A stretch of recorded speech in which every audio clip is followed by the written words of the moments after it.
Today we'll discover how to read for the main point by examining methods of reading at the discourse level. We'll explore strategies and apply them.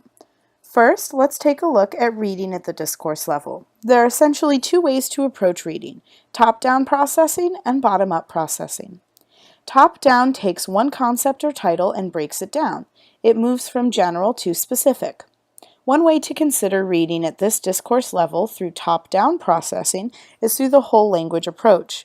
According to his article on the concept of the whole language approach, Ahmet Sezik believes that it is the teacher's theoretical perspective, as enacted in the activity, that makes a whole language classroom. He explains that from an English language teacher perspective, the whole language approach can be defined as an approach which puts special emphasis on skill integration, learning-centeredness, and meaning-centeredness. Bottom-up processing considers vocabulary and phonics as small parts that would be put together as the reading progresses.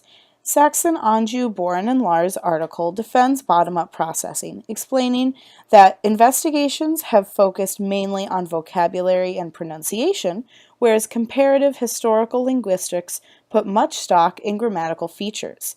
This is a reference to the grammar teaching method commonly used to teach a second language throughout history. Bottom-up processing requires strong foundations in the similar parts of language, such as syntax, and can involve more than phonological awareness. In a study by Tong, Su, Chan, and Chang, they defend the importance of syntax as an important part of bottom-up processing, explaining that research on the association between syntactic awareness and reading difficulty has suggested that deficits in syntactic awareness might be associated with children's reading difficulties separately from phonological processing. Reading is easy to misinterpret. Discourse and Context in Language Teaching outlines 3 tasks to be completed simultaneously for successful reading. While they can be used for both close reading and skimming alike, we can easily apply them to reading for the main idea. Let's take a look at this example from the American School Textbook Reading Key on the water cycle. First, we must decode and recognize the language. This involves being aware and noticing elements of written language, such as capitalization and punctuation. In reading for the main idea, this could mean looking for capital letters to inform us of proper nouns. Look at our example. Using my knowledge of punctuation, I see a colon followed by a list, and I can assume this list, placed near the beginning, to contain the main points. Second, we can interpret and give meaning, such as what's suggested in the whole language approach. Readers should ascribe meaning to what they see. We can find meaning from using our skills of skimming, understanding main points to be summed up at the beginnings and ends of segments, and recognizing said segments. So after this list, I can see that it is divided into 3 paragraphs, which correlates with the 3 things. I can read the first and last sentence of each paragraph and assume it to summarize the main points of the paragraph. This is a great reinforcement strategy whenever you are reading. Third is to understand intent. We should ask ourselves why this is being written. Usually, using answers similar to entertainment, information, direction, we can discover what the main idea is, be it the teaching of a moral or the teaching of the skill. Look at the title and consider what we've read so far.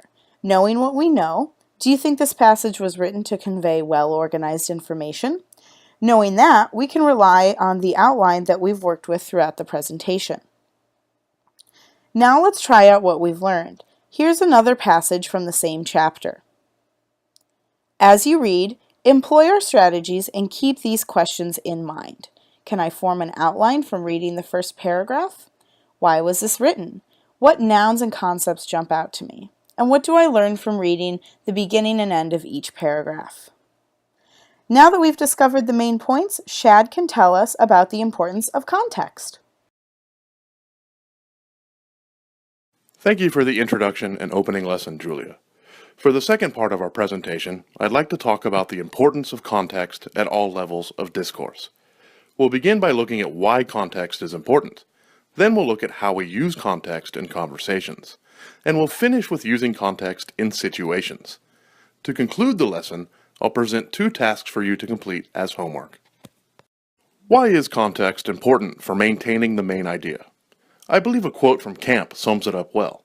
As Camp says, meaning depends on context. It depends on context in all sorts of ways. This is a truism that comes almost for free. Context allows us to know the overall meaning and main point of the discourse, as well as allowing us to maintain our understanding throughout the entire discourse. By knowing the meaning of the discourse, context ultimately allows us to stay on topic.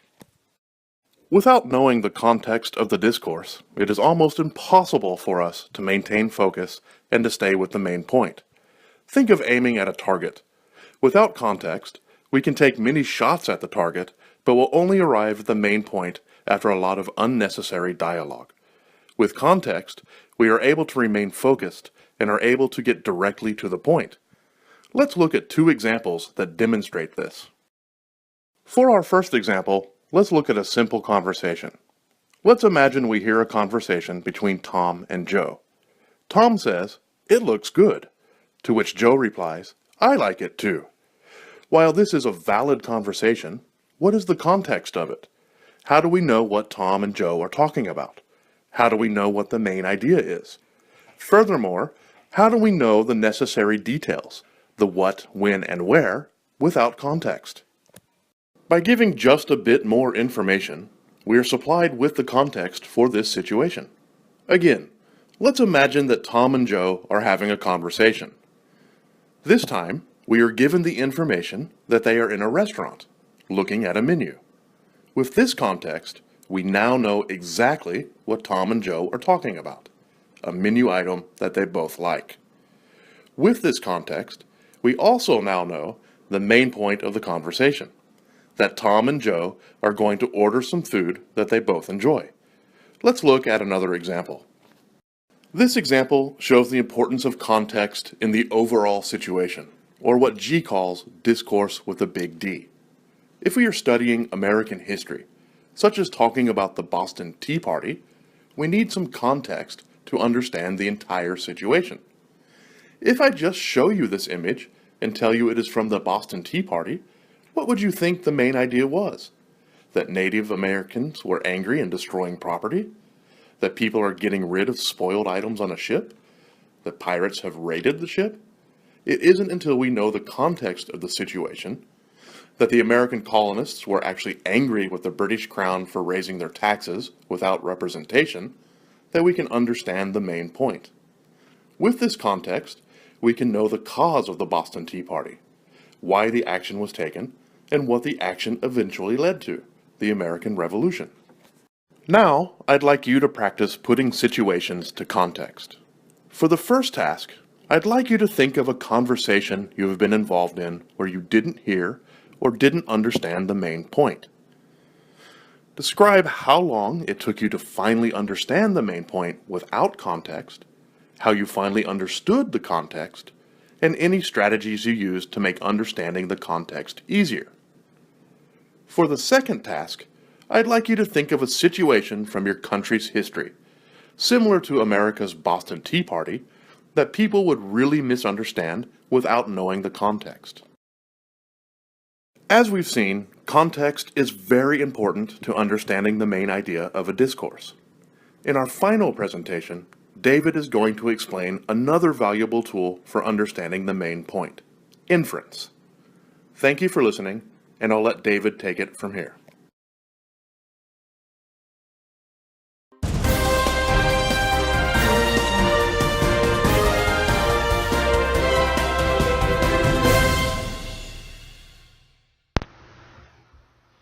Hello everyone, as you may already know, in this segment we are going to talk about making inferences.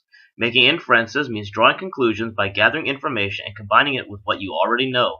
It is the thought process by which we reach a conclusion based on specific evidence. Inferences are used by detectives examining clues, doctors diagnosing diseases, and car mechanics repairing engine problems. We infer motives, purpose, and intentions.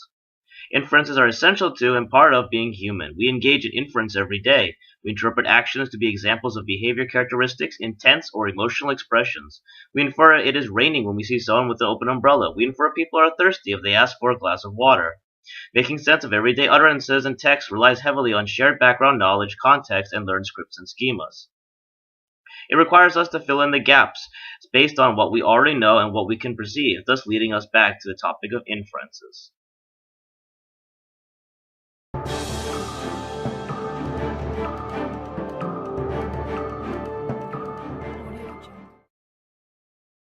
The following lesson is aimed towards middle-leveled adults. The goal is not to challenge them, but to define the skill, build interest in the topic, and show applicable uses. The end goal is that the students will be able to start using their skills in literary work. The lesson will be broken down into the following segments: warm-up, defining goals, example, activity, exercise, and cool-down. For the warm-up, students will watch the following video and try to answer the following questions.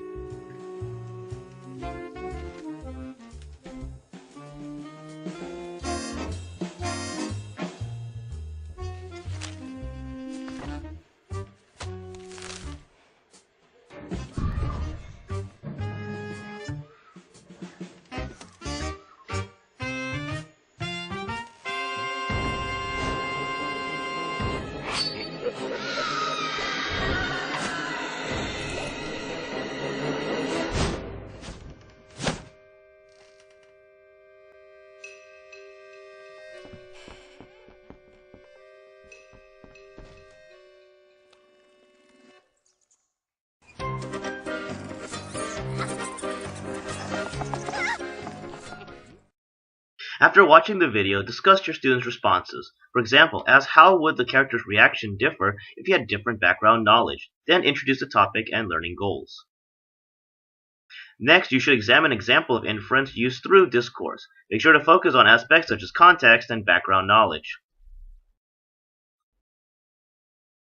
For example, using the above dialogue, you can explain how the two speakers lack intrapersonal knowledge, but speaker 2 can instead use situational context to infer the meaning of speaker 1's response. The next step is for students to start developing and practicing their own inference skills. This can be done through a simple fun activity called the 3-clue game.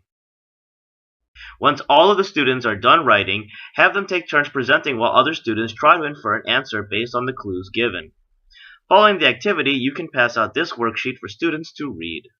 After reading, they should attempt to answer the following questions using their inference skills. Encourage the students to explain their thought process. What contextual clues and background knowledge allowed them to reach their conclusions? After you've completed and discussed the exercise, take a few minutes to talk with the class to gather feedback and answer questions. Use this opportunity to gauge their understanding and assign the worksheet you feel best complements their skill level.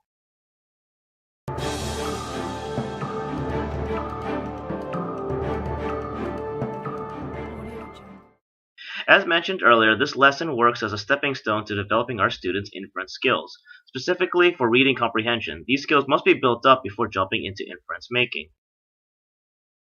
In future lessons, the teacher can start adding more connections to discourse knowledge, such as metaphor usage, to allow students to build upon their inference skills. With continued practice, students will be able to increase their knowledge of diverse schemas and scripts, as well as be able to fill in the gaps in their readings more effectively. This will allow for a stronger understanding of the reading materials and increased awareness of an author's purpose. Thank you very much for listening. I hope you have a wonderful day.